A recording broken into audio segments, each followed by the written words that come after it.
Hi everybody, welcome to my homestead and welcome to my channel. My name is Jared. In this video, we're going to talk about President Nelson's 7th year as president of the church and 100th year of life.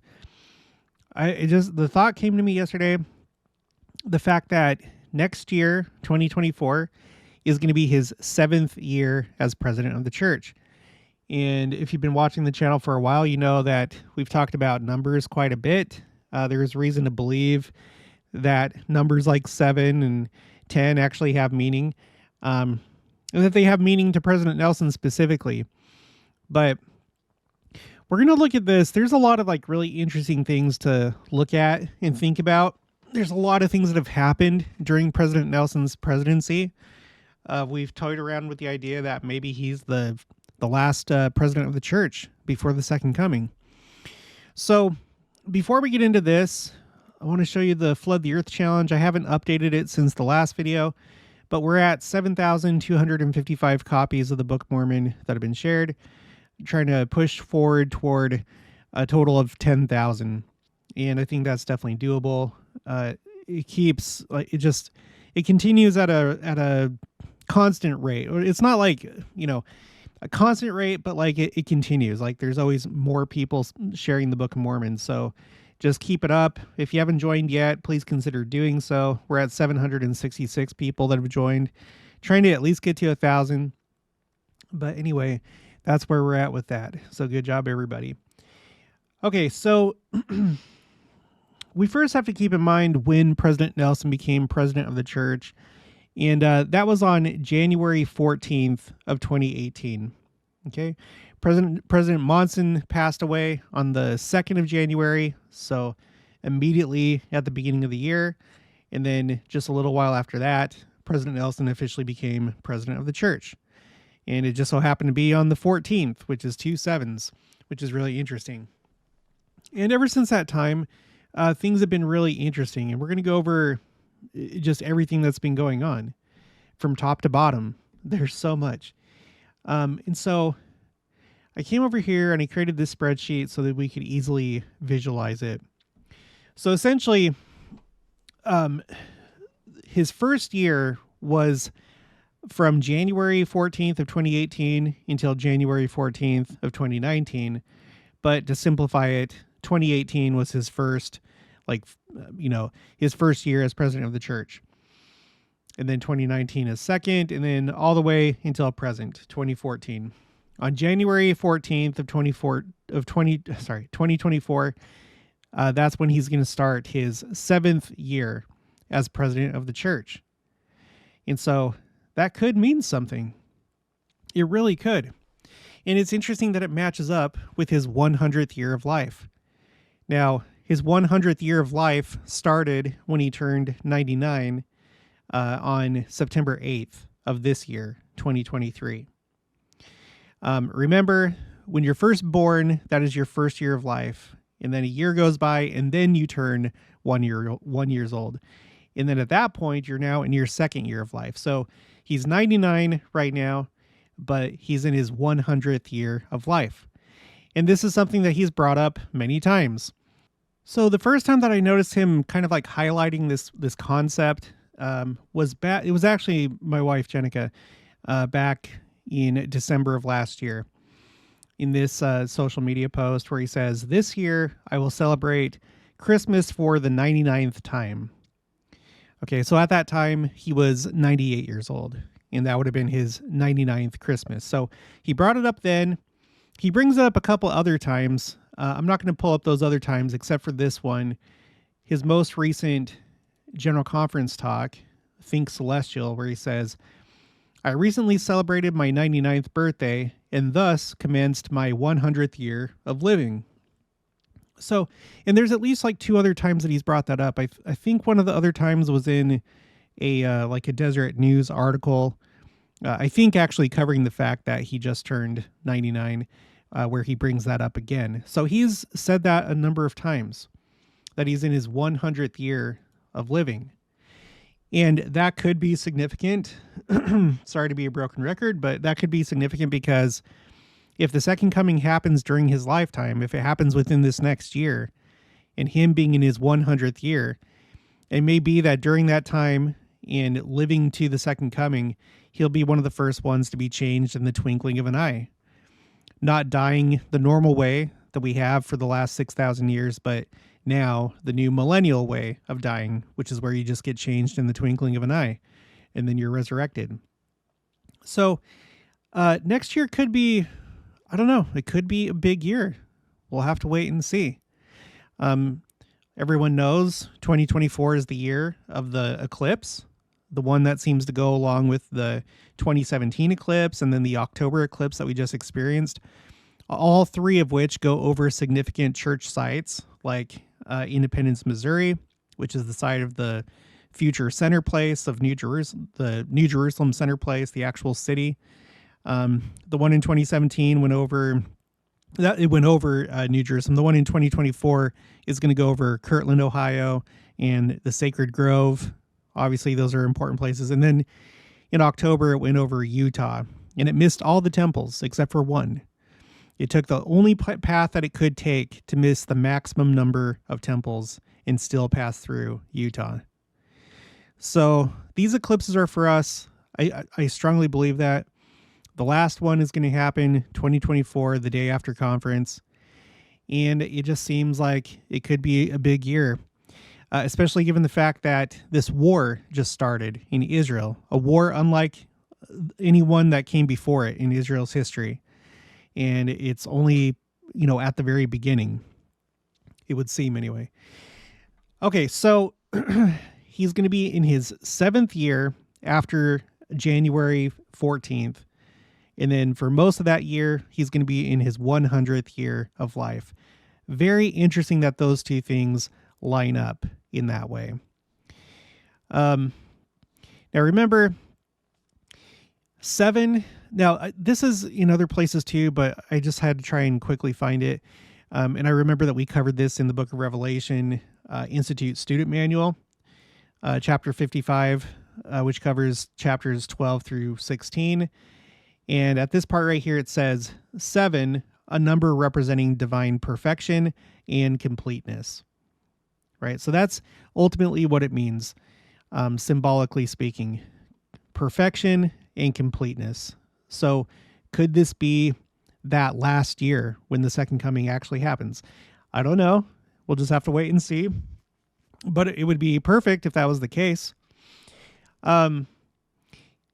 Now, 7 has actually brought up a number of times in General Conference recently, and I just want to show you a few examples of this. Why there's reason to maybe believe that this could be a thing right here, this whole concept that he'll be in his 7th year. So, for example, in this talk by Elder Bednar, it's called With the Power of God and Great Glory, and this was the October 2021 General Conference. He made a peculiar statement here. He says, the lessons Joseph Smith learned from Moroni influenced every aspect of his ministry. For example, at a solemn assembly held in the Kirtland Temple on April 6, 1837, the prophet declared, after all that has been said, the greatest and most important duty is to preach the gospel. Almost precisely 7 years later, on April 7th, 1844, Joseph Smith delivered a sermon known today as the King Follett Discourse. Now, Elder Bednar didn't have to include that right there, this phrase, almost precisely 7 years later, but he did, as though it has some kind of meaning. And that stuck out to me. I know it stuck out to a few of you. But he seems to allude to the fact that there's some kind of meaning or significance that almost exactly 7 years had gone by, and then we have this very important discourse, the King Follett Discourse. Another example, this is that was October 2021. Oh, and this is also the October 2021 General Conference. A talk called The Things of My Soul by Elder Ronald A. Rasband. And you may remember this talk. He essentially shares 7 things of his soul. Okay, 7. Which is really interesting. And then he says in another part of the talk, so it was with Naaman, a great military leader in Syria, yet a leper, who was told that the prophet Elisha could heal him. Elisha sent his messenger to tell Naaman to wash in the river Jordan 7 times. So in this talk, Elder Rasband is bringing up 7 2 times. 7 times and he would be clean. Naaman scoffed. Certainly there was a mightier river than the Jordan. And why send a servant when he expected Elisha, the prophet, to personally heal him? Naaman walked away, but eventually was persuaded by his servants. If the prophet had bid thee to do some great thing, wouldest thou not have done it? Naaman finally dipped 7 times in the Jordan and was healed. Okay, and then toward the end of the talk, he says, I close with an invitation for each of you to consider the 7 things of my soul I have shared today. Love God the Father and Jesus Christ, our Savior. Love your neighbor. Love yourself. Keep the commandments. Always be worthy of a temple recommend. Be joyful and cheerful, and follow God's living prophet. I invite you to identify your own 8, 9, and 10. So that's interesting that he wants us to go to 10 because we've talked about 10 before. 10 is also a number of perfection and completion. This time I'm going to kabod.org, which is it's a Jewish website. And they have something to say about the number 10, according to Judaism. Completeness of nature. The mystics explain that the natural order is represented by the number 7. God chose to create the world in 7 days, resulting in a week that consists of 7 days, corresponding to the 7 attributes. And that's getting into like Kabbalah stuff. And then later it says, any number times 10 represents the completeness of that number. 10 is a full number because after we reach the number 10, we start counting again with 1. For example, the number 11 is 10 plus 1. 10 corresponds to the 10 mystical sephirot, and 7 times 10 represents the completion of the natural order. Each aspect of nature is complete and made up of all 10 sephirot. So, basically speaking, 7 and 10 are both numbers of completeness and perfection. 10 in like a mathematical sense. I know that I looked up some other articles. We went more thoroughly over 10 before, but I just wanted to quickly find something to demonstrate this. But 7 and 10, numbers of perfection and completion. So it's interesting that Elder Rasband first gives his 7 and then wants us to complete 10 for a total of 10. So that's interesting. And then in President Nelson's final talk of the last General Conference, Think Celestial, he does something interesting here where he goes through this part where he gives these different situations, hypotheticals, when you can think celestial or when you should think celestial. So he says, when you're confronted with a dilemma, think celestial. When you're tested by temptation, think celestial, and so on. And guess what? The number that he gives, the number of examples that he gives is 7. 1, 2, 3, 4, 5, 6, 7. Okay. And then we went over this talk before. This is by Sherry Dew. Prophets Can See Around Corners. This is a BYU Hawaii devotional. She says something pretty interesting here when it comes to President Nelson and numbers. She says, 2 years ago, I saw President Russell M. Nelson see something I could not see. On September 17th, 2020, I was among those invited to a communications meeting with President Nelson. The pandemic was raging, and we suggested that President Nelson record a message of hope for church members. He told us to sprinkle a little fertilizer on that idea and bring it back to him the following week. But then, the very next day, President Nelson asked our group to meet with him again. He told us that our idea wasn't bad, it just wasn't right. During the night, he had received the impression that he should indeed record a message, but a message for the world, not just for members. He said his message should be about gratitude and include a prayer for the world. He told us the exact day and time the video should be released, and even how long it should be. So it turns out, and many of you already know this, but it turns out that this was during the 11th month in November, and the length of the video was 11 minutes long. And he wanted us to do a thing where for 7 days, okay, from the 20th of November 2020 until Thanksgiving in the United States, you would do, there would be 7 days of giving thanks where you post on social media what you're thankful for and use the hashtag give thanks. Okay, so numbers for him seem to be important. I'm going to show you some more examples of that later, but let me just continue with this. She says, I never heard President Nelson be so specific about communication details, but as he spoke, I knew that I was witnessing a prophet act on revelation. We assembled a team of videographers and others to fulfill President Nelson's instructions. If this group had relied on their own expertise, they would have never recommended a video as long as the one President Nelson specified. Again, it was 11 minutes. Nor would they have suggested releasing it on a Friday. But a prophet had spoken, and we went to work. The result was the hashtag Give Thanks video released on November 20th, 2020. And the results, unprecedented. The video's reach dwarfed anything the church had ever released, especially to those not of our faith. Never in the history of the earth had so many people heard a prophet's voice. Prophets see around corners. So this is very interesting stuff.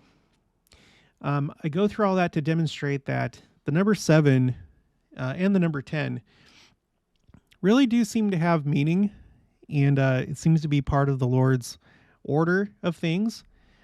You know, I don't think that we necessarily have to scrutinize every single 7 that we come across, but when there's like bigger things like this, where President Nelson's 7th year coincides with his 100th year of life, that makes me, I don't know, that catches my attention.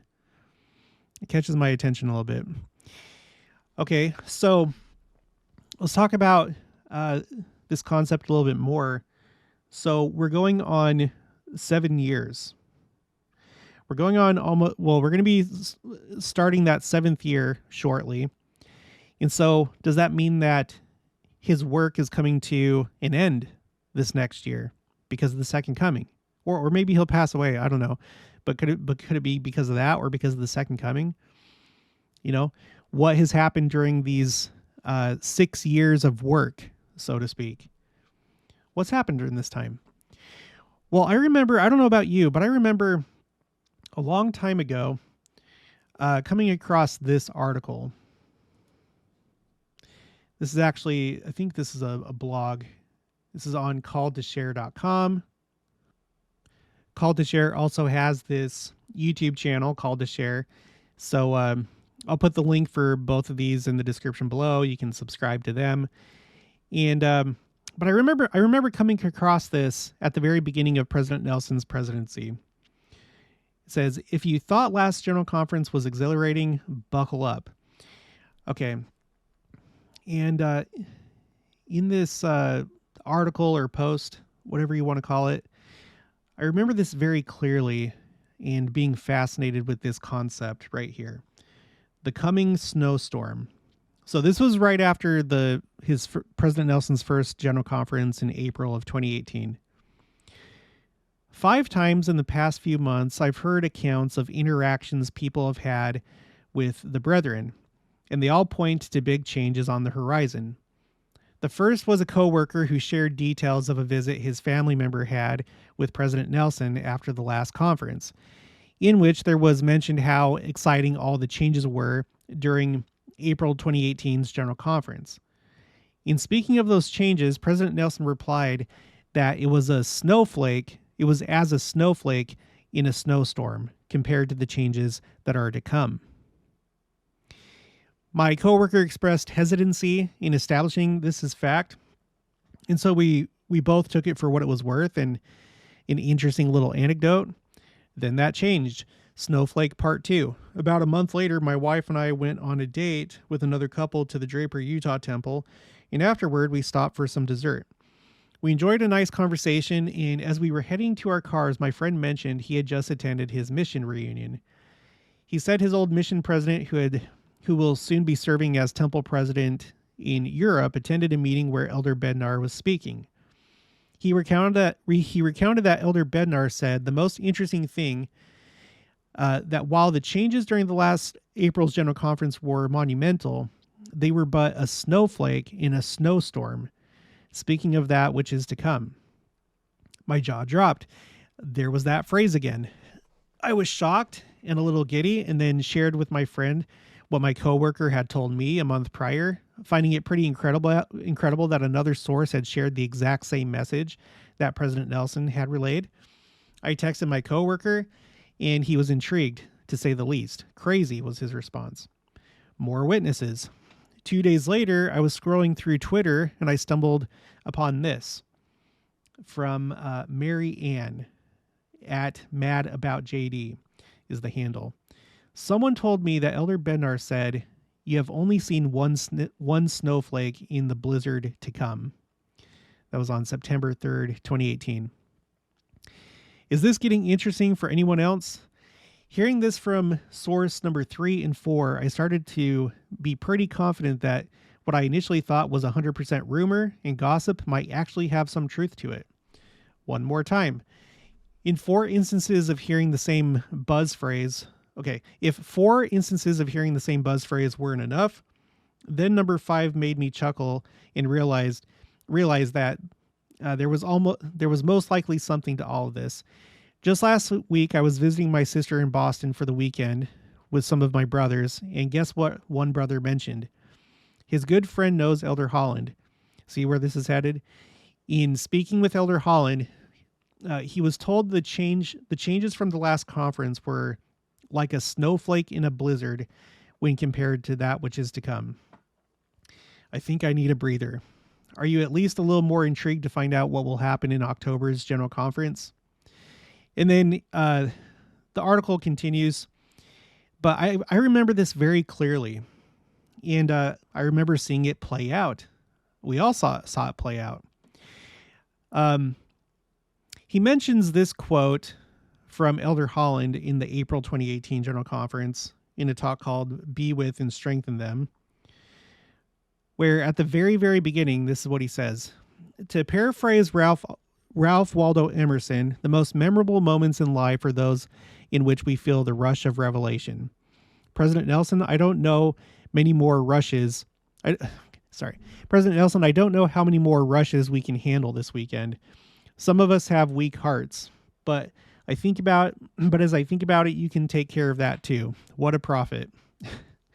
In the spirit of President Nelson's marvelous declarations and testimonies last night and this morning, I bear my own witness that these adjustments are examples of the revelation that has guided this church from its beginning.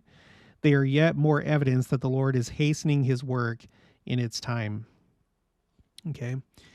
So starting at the very beginning of President Nelson's presidency, and according to Elder Holland, the Lord has essentially hastened his work. And there was already hastening going on before that, but it seems like it was essentially a new phase that we entered into of hastening.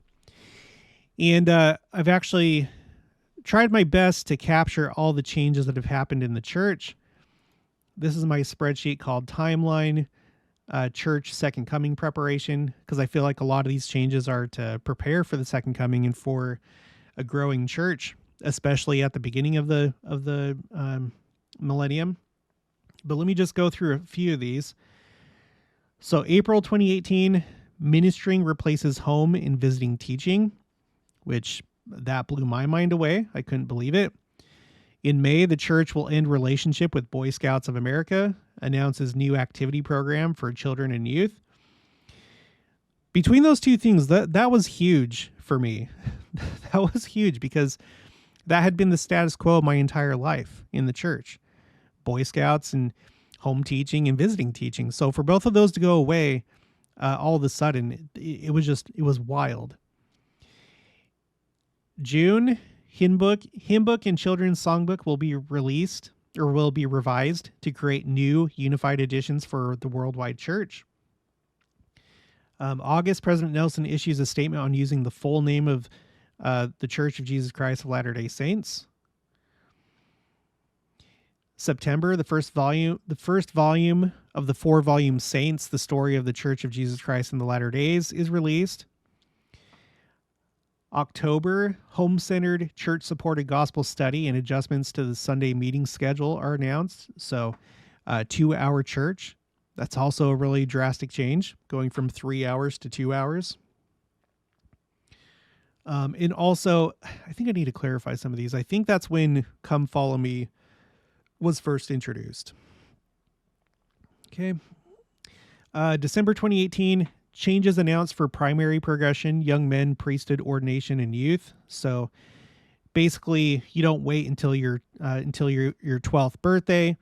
It begins the year that you turn 12. That's when you progress from primary to young men or young women.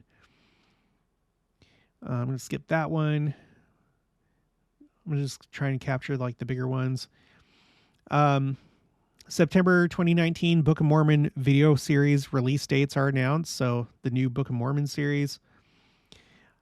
October 2019, women, youth, and children may now serve as witnesses of sealing and baptismal ordinances. That was a big change. Another big change in October, ward young men presidencies are discontinued. And that's something that, had been there my entire life, the young men presidencies. I really looked up to my young men's presidents and counselors. They were like second fathers to me. So it changed. No longer do you have the young men presidencies, like the adult leaders, but now it's the bishop that's over the young men. Okay, April 2020, a new church symbol is introduced. That was a huge change. And then we get a new proclamation, the restoration of the fullness of the gospel of Jesus Christ, a bicentennial proclamation to the world. In July 2020, temple changes. In August, the First Presidency announces 3 global church magazines will replace the current 4. Ensign and New Era titles are changed. That was huge. My whole life it had always been the Ensign and the New Era. April 2021, President Nelson announces 20 new temples, the most announced by the church at one time. Let's see. More temple changes. That was this year. Second edition of Preach My Gospel. And then 36 new missions. So, and I'm sure that I didn't capture them all, but there certainly has been a blizzard of changes, and not just small changes, like very, very big changes. Very, very big changes. So again, going back to this and thinking about these first 6 years of his presidency, there has been a lot of work that has happened during that time. And are we nearing completion next year? I don't know. It's interesting to think about. Let's talk about temple announcements. Okay, so we just talked about that 20 was the most ever announced at one time for the church. So that first took place April 4th, 2021. And then this last general conference in October 2023, it was matched with another 20. So these are the top 2 times with the most temples announced. But interestingly, thinking about 7 again, President Nelson's first conference as president of the church, guess how many temples he announces? 7. He announced 7 temples his very first conference. And I don't think that's coincidence.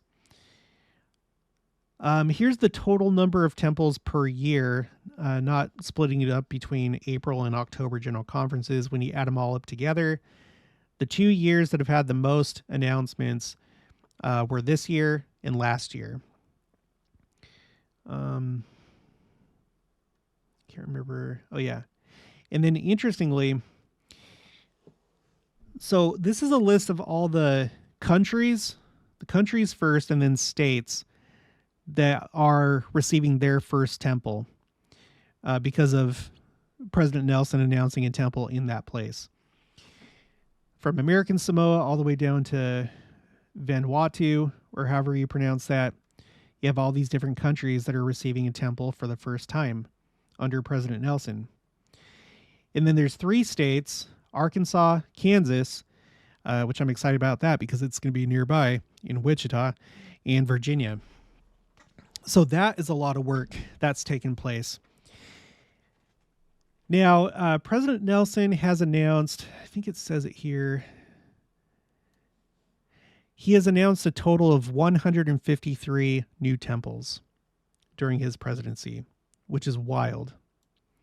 It's absolutely wild because I should have pulled this up. LDS temples, chronological order.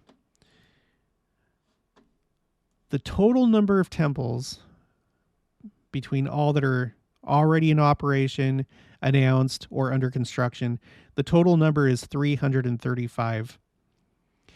And he's announced almost half of those.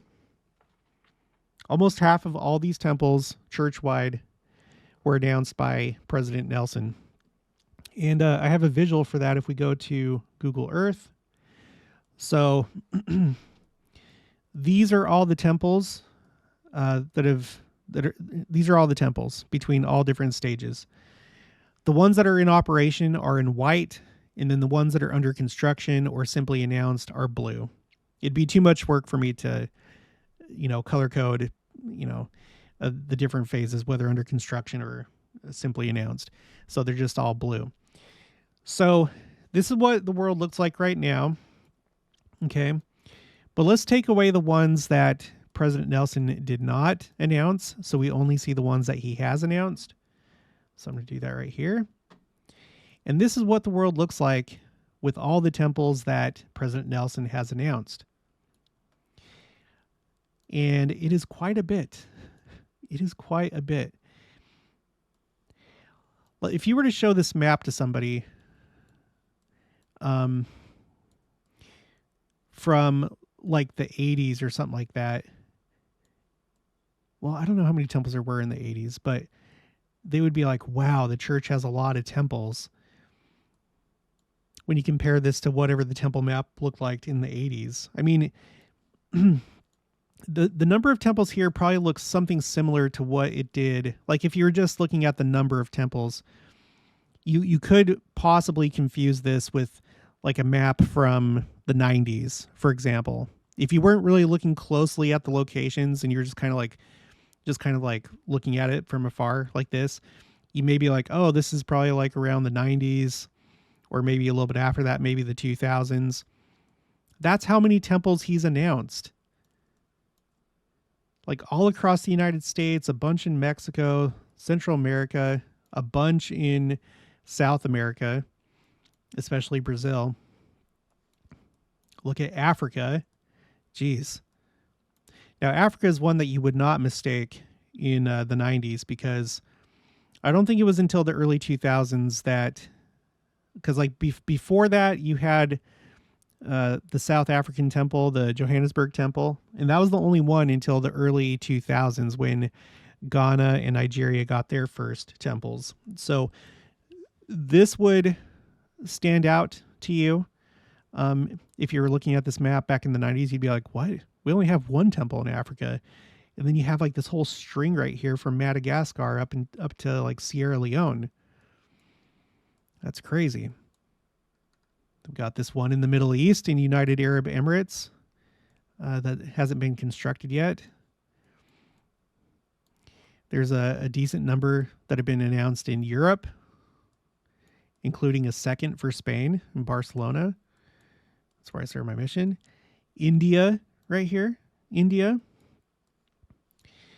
And then, geez, look at the Philippines. Holy cow. They've had a lot of temples announced since President Nelson became president of the church.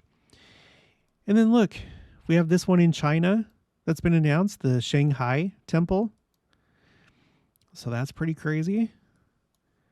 We have these other Southeast Asian temples. There's the Phnom Penh, Cambodia temple, and then this one that was recently dedicated, the Bangkok, Thailand temple. We have a few out here in the Pacific and New Zealand. But anyway, I don't know about you, but like seeing this visualization right here is pretty astounding. That all of these have been announced within the last 6 years. These have all been announced in the last 6 years. That is like breakneck pace or speed, or however. I'm not good at talking, okay? Gosh. So yeah, that's a lot of work that's taken place during this time, these 6 years of work. Not suggesting that the 7th year isn't going to be a year of work, and this whole idea may end up being nothing, but I'm just trying to show that a lot of things have happened over the last 6 years. Okay. And then let's move on to his general conference talks. There are really interesting things going on here.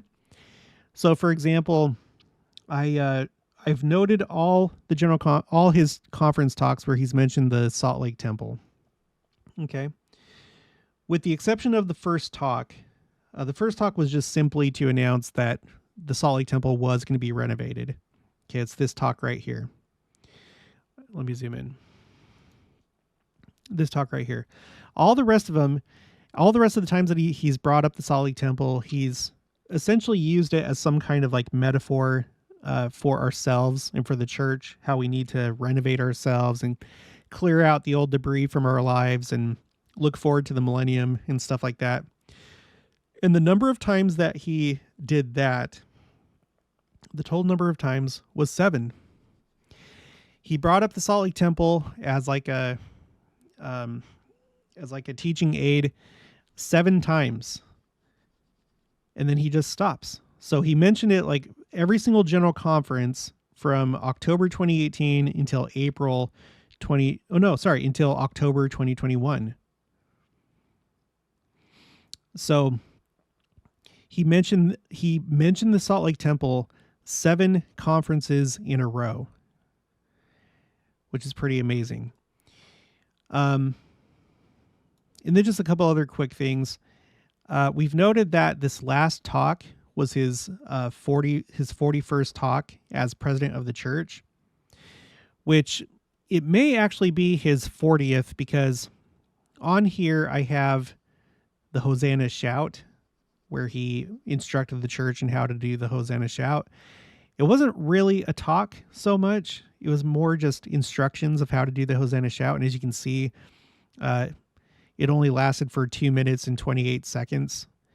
So if you discount, if you take that out, if you don't count that as a talk, then he's essentially given 40 general conference talks. And we've talked about 40 and its significance, how it's a time of essentially we've talked before about how it's a time of cleansing. Essentially, there was the 40 days and 40 nights of the flood that took place, where the earth was destroyed, it was cleansed from wickedness, and then everything started anew. Christ went through the 40 days and 40 nights of fasting before he started his ministry. And again, it was a time where he overcame Satan and his temptations, and just everything was set straight. And then he launched into his ministry. The Salt Lake Temple took 40 years to complete. So, the number 40, okay, however you want to think about it. Oh yeah, the Israel wandering in the desert for 40 years, where essentially the older generations all had to pass away before Israel entered the promised land, essentially because they still had, worldliness and an Egyptian way of thinking and stuff that it's like Israel needed to be purified before it could enter into the promised land. So it also just so happens that, again, as President Nelson is in his 100th year and about to start his 7th year as president of the church, he's given essentially 40 talks. Now that's going to change once we get to April, But from January 14th until April General Conference, that's going to be the case. 7th year as president of the church, 100th year of life, and 40 talks that he's given in General Conference. Might as well put that right here, 40 talks. Those are three really interesting things. Those are three really interesting things to line up all at the same time. 7, 100, 40. It's crazy. Okay, so you have that. And then just a little other thing I'd like to mention. Remember, I noticed this pattern in his talks where it's better if we look at it over here at this on this table. So his first General Conference, he spoke 5 times, and then the next General Conference, 4, and then 3, and then back up to 4, and then back up to 5. And I thought that was interesting. I was wondering, is this like a chiasmus type thing where there's something in the very middle of all those talks? And it turns out that there is. In his talk called Come Follow Me, which is in the very middle of that, that's where he said that time is running out. For those of you that have distanced yourselves from the church and not yet sought to know that this is the Lord's restored church, please do the work, and please do it now. Time is running out. Which no president of the church has ever said that before. I've looked. It has not been said. I feel like that was a very stark warning. And what's interesting is that in April of this next year, it's going to be 5 years since he said that, which could also be a significant number. You think about the Book of Mormon, Samuel the Lamanite, he gave a 5-year warning before Christ was born into the world. Well, maybe there's something similar going on here. Don't know, but I thought I would point that out. Let's move on from that. Let's talk about missionaries and everything that's been going on with missionaries during President Nelson's time. So it seems to me that there's kind of been like 2 big waves of missionaries recently. First was during President Nelson's President Monson's presidency, when he lowered the mission age in 2012. And then you had a big influx of missionaries. We went from almost 59,000 in 2012 all the way up to 85,000 just 2 years later. So a huge number of missionaries, definitely a hastening of the work. And then during President Nelson's time, he starts off by introducing the concept of the Lord's Youth Battalion between the April and October General Conferences of that year in a worldwide youth devotional called Hope of Israel. Okay. And because you can see how numbers kind of started to taper off after that spike in 2014. I guess things kind of like started to normalize. And so they started to go back down. And then it got down to 65,000 in 2018, but then he introduces the Lord's Youth Battalion, and then it starts to go back up after that. But then the next 2 years, you have the pandemic, which really threw a wrench in the church's operations and missionary work. Okay, so we had like a pause for those couple years in a low number of missionaries. But then it started to come back up in 2022.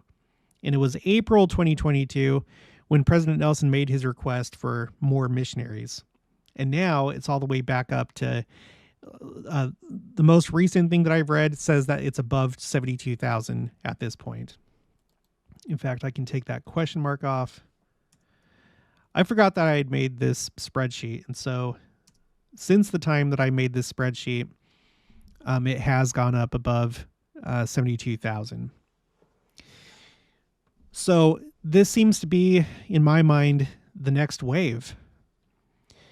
Right here, this 72,000, and however many more join this next year, however many more serve missions in 2024. And this coincides with the release of the second edition of Preach My Gospel.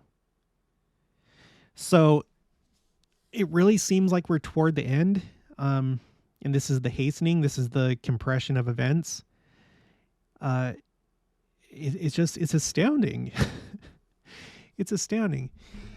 And what's also interesting is that the number, like the church membership has reached 17 million. You know, when we go back to this idea of 7 and 10, you know, we were reading on Kabod how when you times 7 by 10, then it represents, you know, this and that. Well, I think the same could possibly be true when you add 7 and 10, which brings you to 17. So we've reached 17 million. Okay. And then on top of that, President Nelson is the 17th president of the church. And we've talked about that a lot in previous years. It's interesting that he became 17th president of the church the year after the year 2017 ends, he becomes the 17th president of the church. It's so weird how things work out. And then look what happened. So he becomes president of the church on the 14th of January of 2018. And then 17 days later, you have a super blue blood moon, which means that at the same time we were having a super moon, it was also a blue moon, meaning the second full moon in a calendar month. And then it was also a lunar eclipse. All three of those things aligned 17 days after he became president of the church. And it's been a while since I've talked about this, but I'm not going to. Okay. So there was this whole thing. No, I'm not going to go into that. Never mind. It's too much. It's too much. Anyway, back to missionaries. So you have this going on, right? And we also have, I'll bring this up again. There's the Lord's Youth Battalion. The idea that he introduced in, I think it was June of 2018, where he called on these age groups right here to join the Lord's Youth Battalion. And of course, everyone since that time as well. But this was like the first group. And the ones that were 13 years old at that time. Oh, there's a rocket attack going on right now. Let's look at that really quick. Just outside the Gaza Strip to the southeast, essentially, on these smaller towns. All right. Let's go back to this. So the last of this group, the 12-year-olds and 13-year-olds, are going on their missions. They're starting their missions this year and next year. 2024, President Nelson's 7th year as president of the church in his 100th year of life. So that's another interesting thing that lines up. Now, of course, like I said, these younger generations after this, 11-year-olds, 10-year-olds, you know, they're obviously part of the Lord's Youth Battalion too. But it's just interesting that during this devotional, which included the 12-year-olds to the 18-year-olds, this original group, the last ones start going on their missions during his 7th year as president of the church in his 100th year of life. It's so weird.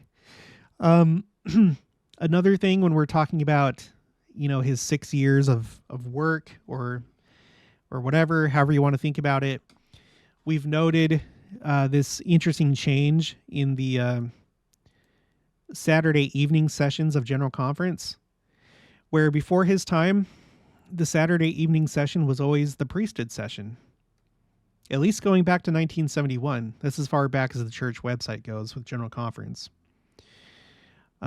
You've had other things going on over here with with women, the Relief Society and young women, also like miscellaneous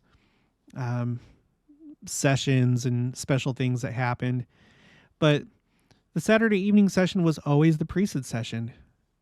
It always has been my entire lifetime. And then it changed with President Nelson over these last 6 years, women's session, priesthood session, women's session, and then the April 2020 General Conference, a joint session, and then women's, and then priesthood, and then joint, and then women's, and then joint for the last 3 General Conferences. So there's a lot taking place during President Nelson's presidency in the church, between missionaries, temples, changes to the church itself, programs, the length of church. Just so many things. And then the last thing that I wanted to hit on, let me just double check this. The last thing I wanted to check on or hit on was this, that there's been a alarming increase of wildfires, as far as like record-breaking wildfires, whether they're the largest or deadliest or most destructive. Wildfires have really taken off since President Nelson's presidency. So this is what it looked like before. This is what I have. If it's red, it means that it's the largest. If it's black, it's the deadliest for that place. So like Alaska, Texas, Utah, Australia. And I have one that's gray, this like dark gray, which is the most destructive. And in this case for Colorado. But anyway, so here is when President Nelson's presidency starts, right? So before that, you have some. But then afterwards, it all breaks loose. And these are really big wildfires. So for example, if we're talking about this one right here in 2021, we're not talking about a single wildfire. In this case, we're talking about all of Russia. Russia had its worst wildfire season in 2021. You take all the wildfires together, it's the worst one that they've ever had. And then this year, Canada is having its worst wildfire season. And it actually surpassed Russia's. Canada's acreage that's been burned is 45.5 million, whereas Russia was 44.8. So it just recently surpassed Russia's as far as like acreage burned, right? The European Union had its largest single wildfire. So there's been all these wildfires, in very large, deadly, and destructive. And there's been a lot since President Nelson became president of the church. Now, I don't have every single country, every single state on here. It's not the easiest thing to track these down. I wish that it was, but there's no like easy reference for me to look at. So I have to like kind of search, state by state, province by province. And even when I try and search some states, like nothing really comes up, because I guess, for example, like Delaware, it's a tiny state and they probably don't give too much significance to its largest wildfire because it's like insignificant. So anyway, but I have, I think, all the like the larger ones, and they really took off since President Nelson became president of the church all the way until now. And 2023 in particular has been a pretty bad year with all these different places. So I would go on more. I did this video about bookends to President Nelson's presidency, where you've had these like interesting things that happened in the beginning of his presidency, and then things that have happened recently within this like last year, like bookends, like related corresponding events. And there's been interesting things that have happened in threes, like 3 sets of 3 asteroids, the 3 foxes at the Temple Mount. So if you missed this video, I would encourage you to watch it, because this just makes things even more crazy than what we've talked about in this video. So I'll put the link for it in the description below. So, I can't believe that those three things line up. That is crazy to me. So we'll have to see what happens. The war in Israel is happening. It may be the final war. It may be the beginning of it, which means that it'll just intensify in the months to come and next year. And maybe it is the end. I don't know. I don't know. We'll have to wait and see. Okay, well, that's going to be it for this one. So if you haven't already, please make sure to subscribe, like this video if you liked it, leave your thoughts and opinions down in the comments below. Also, make sure to share it, and I'll talk to you guys later.